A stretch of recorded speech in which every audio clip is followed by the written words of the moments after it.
Madame, Monsieur, bonsoir, bienvenue dans le journal. Le président de la République et ses pairs de la Commission africaine de haut niveau ont eu des contacts avec les différentes parties burundaises.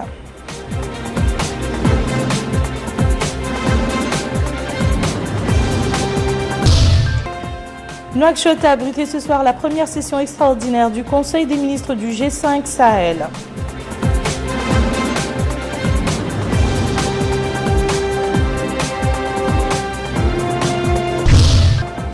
Élections législatives en Iran pour élire les 290 membres du Parlement et les 88 sièges de l'Assemblée des experts. Merci, Madame, Monsieur, de joindre à nous la Commission africaine de haut niveau qui renferme, outre le président de la République, Mohamed Ould Abdelaziz, les présidents sud-africains, sénégalais, gabonais et le Premier ministre éthiopien, a eu ce matin à Bujumbura plusieurs contacts dans le cadre de sa mission de médiation. La Commission a rencontré le président burundais ainsi que les acteurs politiques religieux et les représentants de la société civile. Bokar Bailaba nous en dit plus. La délégation de haut niveau de l'Union africaine, chargée de mener des consultations pour convaincre de la nécessité d'un dialogue inclusif au Burundi, a poursuivi sa médiation. C'est dans ce cadre que la mission, composée du président de la République, M. Mohamed Ould Abdelaziz, du Sud-Africain Jacob Zuma, du Sénégalais Macky Sall, du Gabonais Ali Bongo Ondimba et du Premier ministre éthiopien Haïlé Mariam Desalegn, a rencontré aujourd'hui les représentants religieux et des membres de la société civile ainsi que des acteurs politiques. L'objectif est bien entendu de faire sortir le Burundi de la crise. Justement, la délégation de haut niveau de l'Union africaine a appelé tous les protagonistes dans la crise qui secoue le Burundi à dépasser leurs divergences et s'entendre sur une feuille de route qui remettra le pays sur le chemin de la paix. La mission estime que seul le dialogue inclusif permettra d'entrevoir des perspectives d'un dénouement de la crise burundaise. Ici à Nouakchott, le Conseil des ministres du G5 Sahel a tenu ce soir sa première session extraordinaire pour l'année 2016. L'ordre du jour de la réunion comprend plusieurs points, notamment l'examen d'admission des pays en qualité d'observateurs. Abdoul Adamaba. Cette première session extraordinaire du Conseil des ministres du G5 Sahel pour l'année 2016 va aborder le manuel des procédures de gestion administrative, financière et comptable, l'état d'exécution du budget pour l'année 2015, le projet de budget pour l'année 2016, le plan de travail annuel, la stratégie pour le développement et la sécurité, etc. Les conditions qui ont prévalu à la mise en place de cette organisation ont été évoquées. Je dois rappeler d'emblée que le contexte géopolitique mondial et régional reste marqué par la persistance des foyers d'instabilité ouverts ou larvés qui nous interpellent pour nous rappeler que nos présidents et chefs d'État avaient vu juste à la création du G5 Sahel. Car s'il est communément admis qu'il n'y a pas de développement sans sécurité, aussi il n'y a point de sécurité sans développement. Le sous-développement a en effet toujours fait le lit de tous les maux. Je pense à l'extrémisme, au terrorisme et aux autres formes de trafic illicite. Le rôle du Conseil des ministres des pays du G5 Sahel a été rappelé. Il est cependant important de rappeler que le Conseil des ministres est l'organe statutaire de mise en œuvre de la politique du G5 Sahel, telle que définie par la conférence des chefs d'État. De ce fait, il en assure le pilotage et l'impulsion stratégique. C'est vous dire, mesdames et messieurs les ministres, l'importance de cette session qui a à son ordre du jour d'importants sujets qui détermineront sans aucun doute la feuille de route du secrétariat permanent et des actions attendues dans le temps et dans l'espace et les ressources nécessaires à leur réalisation. Composé de 5 pays dont la Mauritanie, le Tchad, le Burkina Faso, le Mali et le Niger, le G5 Sahel, dont la présidence en exercice est assurée par le président du Tchad, Idriss Déby Itno, œuvre pour une synergie des actions pour le développement et la sécurité au niveau du Sahel. Les sociétés asiatiques de tourisme et de voyage à la découverte du désert mauritanien. Objectif, intéresser les ressortissants asiatiques à la destination Mauritanie. 4 grandes sociétés de tourisme sont d'ailleurs représentées dans le rallye qui sillonne ces jours-ci l'Adrar. Les concurrents du rallye, au nombre de 22 touristes, séjournent à Chinguitti où un bivouac a été organisé pour les accueillir. Ils ont loué le climat de sécurité qui prévaut dans le pays. Parlons à présent de la problématique de l'eau à Nouakchott. Certes, elle ne se pose pas au terme de déficit puisque la ville est approvisionnée à hauteur de 150 000 mètres cubes par jour. Le problème est surtout lié à la coupure récurrente de l'eau au niveau des différents quartiers de Nouakchott qui sont parfois privés de cette ressource pendant plusieurs heures de la journée. Plus de précisions avec Melika Narli. Rien de plus naturel semble-t-il que de l'eau au robinet.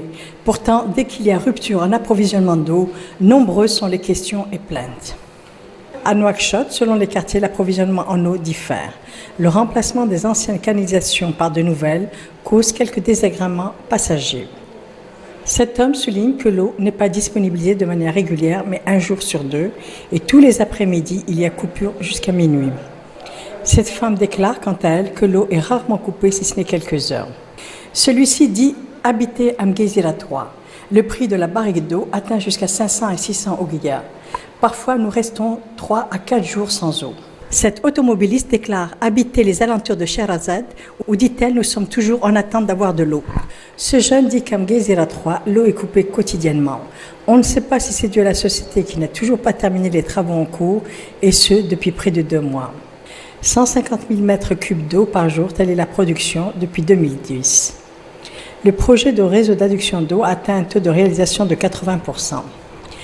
Le responsable souligne que le problème de l'approvisionnement en eau à Nouakchott est en partie résolu en ce qui concerne la production. Il souligne que le problème réside essentiellement au niveau des anciennes canalisations qui ne peuvent faire face à la pression. La production ne pose plus de problème. Il y a assez d'eau. Mais en un certain nombre de points, les canalisations ne sont pas résistantes et il y a des débordements. À la fin de ce projet, avec la pose des nouvelles canalisations, les problèmes seront résolus et les citoyens n'auront plus à utiliser les surpresseurs qui augmentent le coût de la facture de l'électricité, ni même à prévoir des réservoirs d'eau. L'eau est une denrée de première nécessité, d'où l'impératif de sa disponibilisation. Le Forum mauritanien des sourds a démarré hier soir la campagne de sensibilisation sur les droits des personnes handicapées. Une campagne qu'il organise en collaboration avec le syndicat mauritanien des journalistes et l'association Handicap International. Son objectif, favoriser une plus grande conscience au niveau de l'opinion publique des droits de cette frange marginalisée de la société. Le président du syndicat des journalistes mauritaniens, Ahmed Salem Mokhtar Salem, a souligné à cette occasion la disponibilité de son syndicat à répondre favorablement à toutes les activités similaires, invitant tous les journalistes à participer à cette campagne. Lui succédant, le président du Forum mauritanien des sourds, Mohamed Habibullah ou Mohamed Moussa, a précisé que cette activité a pour objet de discuter les droits de cette frange à la lumière de la Convention internationale pour les droits des personnes handicapées ratifiée par notre pays en 2012. Et nous arrivons à la page internationale de ce journal avec quelques nouvelles brèves de ce qui fait l'actualité aux États-Unis d'Amérique, au Sud-Soudan, en Iran et en Palestine. Rabia Deida. Le journaliste palestinien Mohamed El-Qiq a accepté d'interrompre la grève de la faim qu'il avait débutée il y a 94 jours après avoir conclu avec les autorités israéliennes une entente qui devrait le voir être remis en liberté dans 3 mois. L'homme de 33 ans avait entamé son mouvement de protestation le 25 novembre pour être libéré de sa détention administrative. Une pratique qui permet de garder les prévenus derrière les verrous sans accusation pour une période indéterminée. Quelques 55 millions d'Iraniens sont appelés à élire les 290 membres du Parlement et les 88 sièges de l'Assemblée des experts, 2 instances dominées par les conservateurs.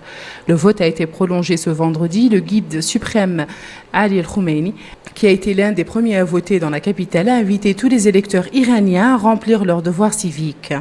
4 844 candidats en lice après le désistement de dernière minute de quelques 1400 candidats. Les Iraniens auront à choisir parmi parmi les 4844 prétendants, dont plus de 500 femmes, pour renouveler les 290 membres du Parlement. Et parmi 159 candidats, tous des hommes pour pourvoir les 88 sièges de l'Assemblée des experts. Ces élections sont les premières depuis la conclusion en juillet d'un accord entre les grandes puissances et Téhéran sur le programme nucléaire iranien qui doit permettre à l'Iran de sortir de son isolement et de relancer une économie affaiblie par près de 10 ans de sanctions internationales. À son arrivée à Juba, au Soudan du Sud, le secrétaire général des Nations Unies, Ban Ki-moon, a été reçu par le président Salva Kiir pour évoquer le conflit qui ravage le pays depuis plus de 2 ans.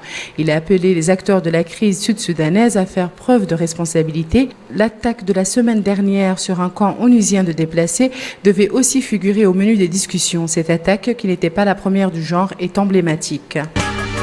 Nouvelle fusillade aux États-Unis. Un homme a ouvert le feu avec un fusil d'assaut hier dans les locaux de l'entreprise Excel Industries à Easton, au Kansas, tuant au moins 3 personnes et faisant 14 blessés. Le forcené, qui était employé dans cette entreprise qui fabrique des tondeuses à gazon, a commencé sa tuerie au hasard avant d'être abattu par le premier agent de police arrivé sur place. Et voilà qui met fin à cette édition. Je vous en rappelle les principales informations. Le président de la République et ses pairs de la Commission africaine de haut niveau ont eu des contacts avec les différentes parties burundaises.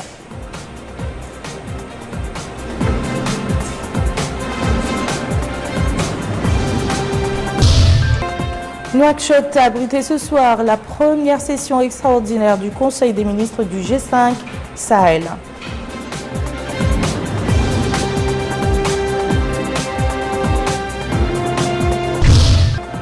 Élections législatives en Iran pour élire les 290 membres du Parlement et les 88 sièges de l'Assemblée des experts.